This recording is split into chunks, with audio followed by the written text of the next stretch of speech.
Hello guys, welcome to today's lecture in which we are going to learn the concept of collisions.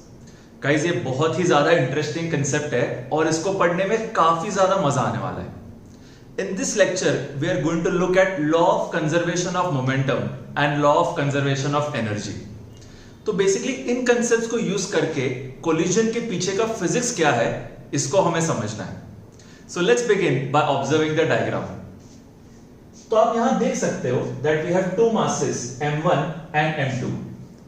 अब guys, both of these masses are traveling in the right direction, जो आप उनके velocity से देख सकते हो. So m1 has velocity u1 towards right and m2 has velocity u2 towards right. अब guys, एक और कंडीशन यहां दिया है that u1 is greater than u2.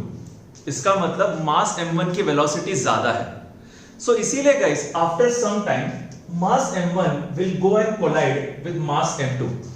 इसका मतलब गाइस, मास m1 जो है वो पीछे से जाके मास m2 के साथ कोलाइड करेगा. तो अभी हमें आज के लेक्चर में ये सीखना है कि after collision what will be the velocity of m1 and m2.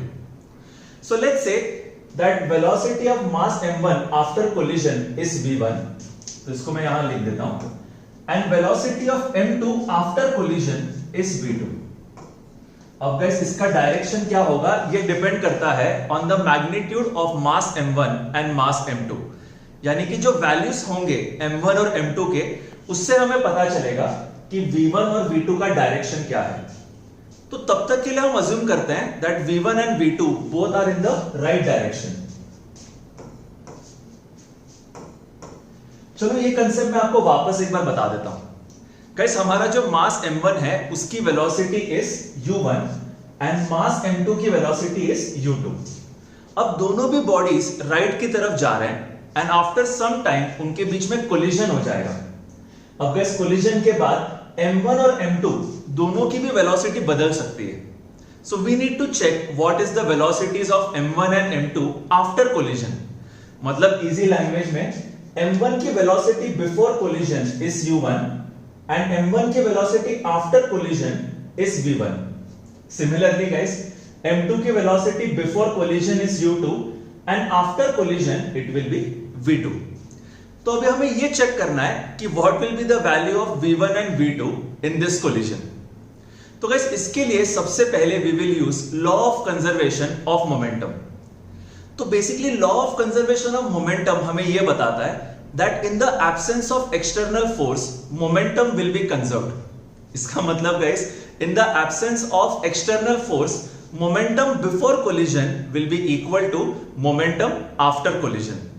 तो ये आपको मैं लिख के दिखा देता हूं.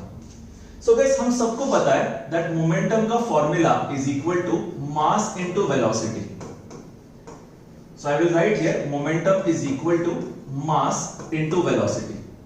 तो अभी हमें इस मोमेंटम को कंजर्व करना है because there is no external force. तो बेसिकली गाइस, इस केस में I am assuming that there is no friction between m1 and the ground and there is no friction between m2 and the ground. इसका मतलब कोई भी external force नहीं है, इसीलिए जो हमारा मोमेंटम है वो कंजर्व हो जाएगा. सो गाइस, हमारे मोमेंटम का फॉर्मूला आता है मास इनटू वेलोसिटी. अब गाइस, मैं आपको स्क्रीन पे लिख के दिखा देता हूं कि what will be the total momentum before collision. तो यहां जो मास m1 है उसकी वेलोसिटी है u1 बिफोर कोलिजन, तो उसका मोमेंटम हो जाएगा m1 into u1. Similarly guys, मास m2 की वेलोसिटी है u2 बिफोर कोलिजन एंड इसीलिए उसका मोमेंटम हो जाएगा m2 into u2. अगर हम इन दोनों को ऐड कर लें guys, this will be the total momentum before collision. तो आप यहां पे ध्यान से सुनना कि हमारे जो मास m1 और m2 हैं उनकी velocity is u1 and u2 before collision. तो इसीलिए जो हमारा मोमेंटम आएगा before collision it will be m1 u1 plus m2 u2. अब guys, this will be equal to total momentum after collision. तो आफ्टर कोलिजन m1 की velocity हो जाएगी v1, तो उसका मोमेंटम हो जाएगा m1 v1 एंड m2 की वेलोसिटी हो जाएगी v2, तो उसका मोमेंटम हो जाएगा m2 v2. अब guys, total momentum after collision इन दोनों को ऐड करके आ जाएगा. सो देखो यहां तक बहुत ही आसान है, यहां तक बस हमने क्या किया है कि हमने total momentum before collision equal to total momentum after collision कर दिया है। मोमेंटम का फॉर्मूला होता है मास इनटू वेलोसिटी, और उसको हमने यूज किया है, और टोटल मोमेंटम बिफोर कोलिजन हो जाता है m1u1 plus m2u2, because m1 और m2 की velocity before collision is u1 and u2, and guys total momentum after collision हो जाएगा m1v1 प्लस m2v2। अब गाइस ये जो law of conservation of momentum है, this is always true in the absence of external force. तो basically guys जो हमारे collisions होते हैं वो अलग अलग टाइप के होते हैं। The major two types are elastic and inelastic collision. लेकिन guys in both this cases हमारा जो law of conservation of momentum है वो वैलिड रहेगा। तो बेसिकली मैं आपको ये बता रहा हूं कि in all types of collisions which do not have any external force, उसमें law of conservation of momentum valid रहेगा। तो अगर आपका कोलिजन इलास्टिक है या फिर आपका कोलिजन इनइलास्टिक है, इन बोथ द केसेस हमारा ये जो फॉर्मूला है m1u1 plus m2u2 is equal to m1v1 plus m2v2, ये फॉर्मूला वैलिड होगा। इसको हम बोलते हैं law of conservation of momentum, और ये इसीलिए वैलिड है because there is no external force. So guys I am quite sure आपको भी ये स्लाइड अच्छे से समझ में आ गया है। Now let's move ahead to the next slide in which will learn about inelastic collision and elastic collision.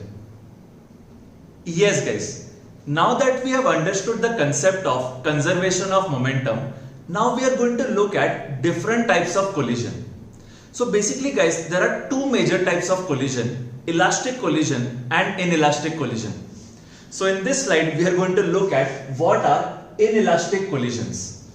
So guys, inelastic collision को समझने के लिए मैं आपको एक छोटा सा एक्सपेरिमेंट करके दिखा देता हूं। So आप यहां देख सकते हो that I have a ball, and अगर इसको मैं ड्रॉप कर दूंगा तो ये वापस सेम हाइट पे नहीं आता। मैं आपको दोबारा से करके दिखा देता हूं। बेसिक लॉजिक ये बोलता है कि अगर मैं इस बॉल को यहां से ड्रॉप करूं तो ये वापस सेम हाइट पे आ जाना चाहिए, लेकिन आप देख सकते हो ये सेम हाइट पे वापस नहीं आता। सो बेसिकली गाइस इसमें क्या होता है कि कुछ energy is lost by the ball. So यहां पे जो कोलिजन हुआ है between the ball and the ground, इसमें थोड़ी सी एनर्जी लॉस हो चुकी है। सो गाइस जिस भी कोलिजन में एनर्जी इज लॉस्ट, इसको हम बोलते हैं इनइलास्टिक कोलिजन। अच्छा, इसको समझने के लिए ना एक और आसान तरीका है। There is something known as coefficient of restitution. इसका फॉर्मूला मैं आपको लिख के दे देता हूं। कोएफिशिएंट ऑफ रेस्टिट्यूशन यानी कि E is equal to V2 minus V1 divided by U1 minus U2। Guys इसको बहुत अच्छे से देखना, यहां पे जो E है इसको हम बोलते हैं कोएफिशिएंट ऑफ रेस्टिट्यूशन, एंड इसका formula is equal to velocity of separation after collision divided by velocity of separation before collision. यानी कि गाइस कोलिजन के बाद में जो वेलोसिटीज होगी उसको आपको सब्ट्रैक्ट करना है, मतलब V2 minus V1 divided bye collision के पहले जो वेलोसिटीज हैं उसको सब्ट्रैक्ट करना है U1 माइनस U2। गाइस यहां पे ध्यान से देखना, बहुत सारे बच्चे मिस्टेक करते हैं। They write the formula for E as equal to V2 minus V1 upon U2 minus U1। Guys ये एब्सोल्युटली गलत है। अगर आप वो फॉर्मूला यूज करोगे तो आपकी E की वैल्यू नेगेटिव आ जाएगी। तो यहां पे E का formula actually is equal to V2 minus V1 divided by U1 minus U2। तो अब अच्छे से ये ध्यान में रखना कि डिनोमिनेटर में we will have U1 minus U2। अब गाइस ये जो E की वैल्यू होती है, अगर ये E की वैल्यू 1 से कम है तो उसको हम बोलते हैं इनइलास्टिक कोलिजन। ये आपको मैं लिख के दे देता हूं। So for inelastic collisions E will have a value which will be between 0 and 1। Guys ये बहुत ही ज्यादा इंपॉर्टेंट कंसेप्ट है।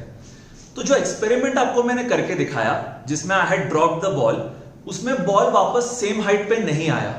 तो इसका रीजन ये है कि जब बॉल ने फ्लोर के साथ कोलाइड किया तो कुछ एनर्जी लॉस्ट हो गई इन द कोलिजन। ऐसे कोलिजन को हम लोग बोलते हैं इनइलास्टिक कोलिजन। और इसको इजीली समझने के लिए हम देख सकते हैं कोएफिशिएंट ऑफ रेस्टिट्यूशन। तो बेसिकली गाइस मैं आपको यह बताना चाहता हूं कि अगर हमारे कोएफिशिएंट ऑफ रेस्टिट्यूशन की वैल्यू 0 और 1 के बीच में आती है तो इसका मतलब energy is lost during collision. और ऐसे कोलिजन को हम बोलते हैं इनइलास्टिक कोलिजन। अच्छा, मैं आपको और अच्छे से कंसेप्चुअली समझा देता हूं। सो इजी लैंग्वेज में हम ऐसा बोल सकते हैं कि जब E की वैल्यू 1 के नजदीक होगी, मतलब when E is close to 1, तब जो एनर्जी लॉस्ट होगी वो कम होगी। Basically less amount of energy is lost when E value is close to 1। और गाइस, जब हमारे E की वैल्यू 0 के नजदीक चली जाएगी तो उस केस में ज्यादा एनर्जी लॉस्ट होने वाली है ड्यूरिंग कोलिजन।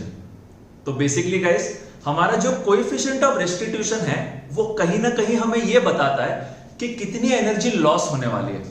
अगर आपके E की वैल्यू 1 के नजदीक है, मतलब if E is close to 1, तो उस केस में minimum energy will be lost. And guys, अगर E की वैल्यू 0 के नजदीक है तो उस केस में maximum energy will be lost. In fact guys, अगर E की वैल्यू एग्जैक्टली इक्वल टू 1 हो जाती है तो उसको हम लोग बोलते हैं इलास्टिक कोलिजन। इसके बारे में हम अगले स्लाइड में सीखने वाले हैं। So the conclusion for this slide is that in inelastic collision energy is lost during collision. अच्छा, ये कौन से एनर्जी की हम बात कर रहे हैं? We are talking about kinetic energy. तो basically guys, total kinetic energy before collision जो होगी of m1 and m2, and जो टोटल काइनेटिक एनर्जी होगी after collision of m1 and m2, ये सेम नहीं होगी in the case of inelastic collision. तो basically guys, जितनी ज्यादा एनर्जी लॉस्ट हो जाएगी इन द कोलिजन, उसको हम लोग बोलेंगे उतना ज्यादा इनइलास्टिक कोलिजन। और उस केस में हमारे E की वैल्यू 0 के नजदीक ज्यादा चली जाएगी। So guys, coefficient of restitution होता है V2 minus V1 upon U1 minus U2, और वो हमें यह बताता है कि कितनी एनर्जी लॉस होने वाली है ड्यूरिंग कोलिजन। और हम यहां बात कर रहे हैं अबाउट काइनेटिक एनर्जी।